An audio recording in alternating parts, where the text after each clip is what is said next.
cyangwa mu Rwanda ko abantu benshi ari amabandi y'umutima ariko b'umutima ugasanga afite abagore benshi ariko atabivuga ariko nibandi ry'umutima hari abantu benshi b'amabandi y'umutima umutima w'umuntu akawugira uko ashaka akawukamura akawumisha bagiriye nama si wabagiriye nama nibabireke cyane batabireka Imana izabahana bireke nimutabireka Imana izabahana kumisha imitima y'abantu hari abagabo n'abapoligame ariko mu Rwanda tuzi n'abagore akaguhisha ko afite abandi bagabo nk'igihumbi ukabuzi ni we gusa umugore ufite abagabo benshi ibyo bita iki polyandrie niba iby'abagabo ari polygamy ibindi ni polyandrie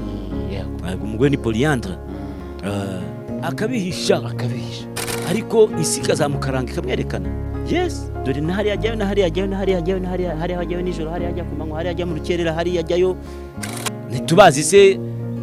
turabazi